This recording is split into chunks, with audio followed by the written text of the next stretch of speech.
Hello students, welcome back. Today we will start class 10th physics, chapter 12, electricity. Very interesting chapter. Students, we all know that electricity is a form of energy. We use electricity to run machines and electrical devices. It is used in our daily life for heating, cooling, for producing light. It is also used for communication like radio, TV, phone. Electricity is used for motion like in machines and vehicles. In terms of physics, we can say electricity is the presence and flow of electric charge. When a cell or battery is connected in a circuit, charge starts moving from one end to the other, and this flow of charge is called electricity. Electricity can be classified into two parts. First is static electricity. In this, charge remains at rest or you can say they do not move. For example, charge acquired by ebonite rod when it is rubbed with animal fur. Or another example, when balloon is rubbed with hair, you can see hair get attracted towards the balloon. Lightning during the rainy season, it is also an example of static electricity. Second type is current electricity. In this, the current charge are in motion, or you can say the electric charge in motion. We can define electric current as when charge flow through a particular area in unit time, it is known as electric current. Or you can say it is the rate of flow of electric charge. The electricity which we use in our homes is the current electricity. So in this chapter, we will discuss only current electricity. When we talk about charge, we can say charge is fundamental particle of an atom. And as you all know, an atom contains protons, neutrons, and electrons. So these protons, they are positively charged, electrons, they are negatively charged, and neutrons, they have no charge. Charge is of two types, positive charge and negative charge. Important property of electric charges is that like charges, they repel each other, means positive charge repel a positive charge and negative charge repels a negative charge. Second property is unlike charges they attract each other, that is positive charge attracts a negative charge. The SI unit of electric charge is coulomb and it is denoted by letter C. Scientifically proven value of charge is 1.6 into 10 raised to power minus 19 coulomb. A proton, it has positive charge of 1.6 into 10 raised to power minus 19 coulomb, and electron, it has negative charge of 1.6 into 10 raised to power minus 19 coulomb. Formula to calculate number of electron in 1 coulomb charge is Q is equals to Ne, where Q is total charge, N is number of electrons or protons, and E is charge of one electron or proton. This formula is used to solve numericals. For example, we will solve one in-text question from your book. Question is, calculate the number of electrons constituting 1 coulomb of charge. So here we know that 1.6 into 10 to the power minus 19 coulomb charge is 1 electron. Therefore, 1 coulomb charge will be equals to 1 by 1.6 into 10 raised to power minus 19. When we solve this, you get the value 6.25 into 10 raised to power 18 electrons. So we can say 6.25 into 10 raised to power 18 electrons constitute 1 coulomb charge. It is clear from this example that coulomb is very big unit of electric charge. You might have noticed that in some substances electric charge can flow easily while in others they cannot. So all substances can be divided into two categories, conductors and insulators. Conductors are the substances through which electricity can flow. For example, metals like silver, copper, aluminium, etc. All these conductors, they have free electrons. These free electrons can move from one atom to another throughout the conductor. And because of this movement of electron, electricity can flow through the conductor. On the other hand, there are some substances through which electricity cannot flow, and these are known as insulators. Examples of insulators are glass, plastic, wood. Insulators, they do not have free electrons. So insulators does not allow electricity to flow through it. Students, now you know that in conductors free electrons or charge can flow. Now what do we call this flow of charge? It is called current. You can write the definition of current. The rate of flow of charge is called current. It is denoted by letter I. SI unit of current is ampere. Formula to calculate current is I equals to Q by T, where I is current, Q is charge, and T is time. We have other smaller units of current also. 1 milliampere, it is equals to 10 raised to power minus 3 ampere. And 1 microampere, it is equals to 10 raised to power minus 6 ampere.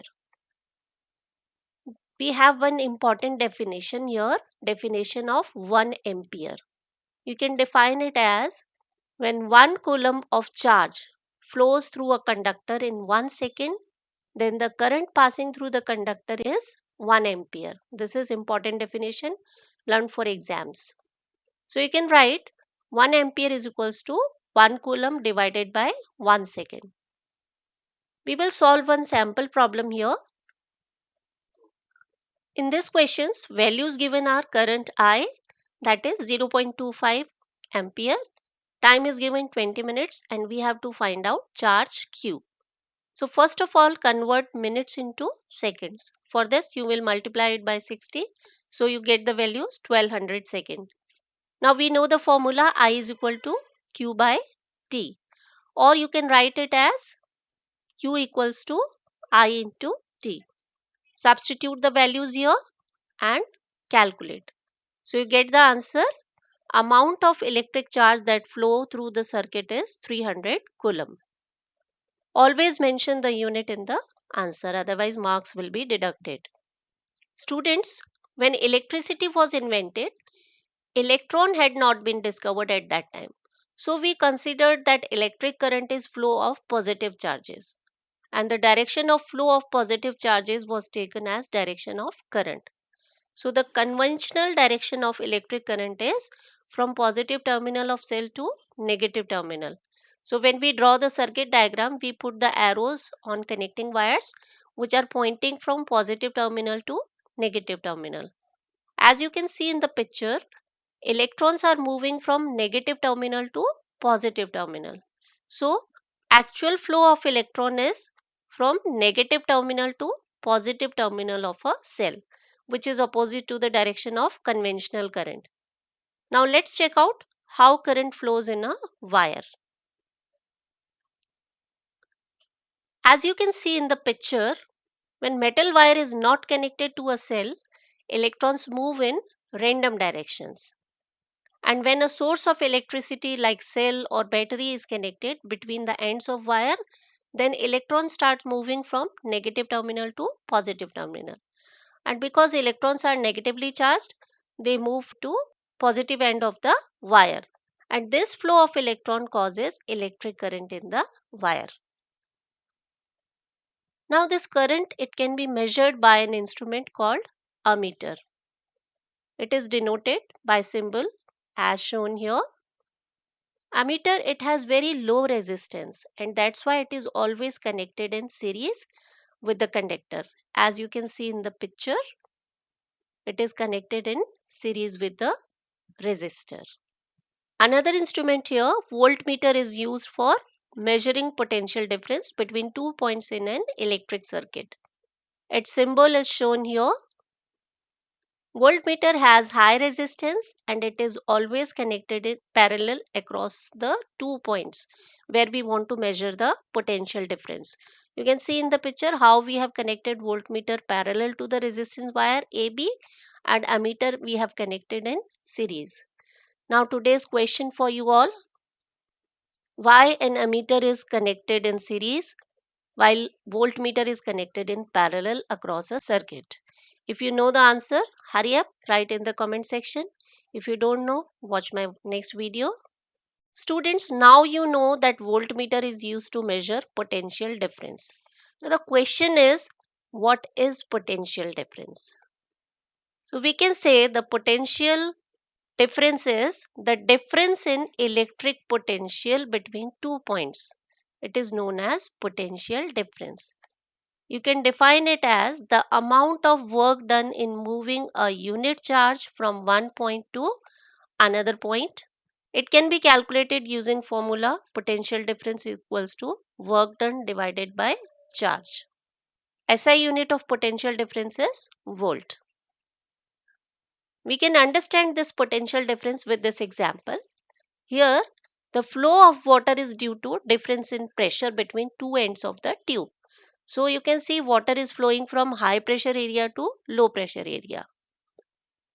Same way, when a battery or cell is connected in a circuit, it produces difference in electric pressure. And this difference in electric pressure is called potential difference. And potential difference sets the charge in motion and produces an electric current. So the flow of charge is due to difference in electric pressure or potential difference.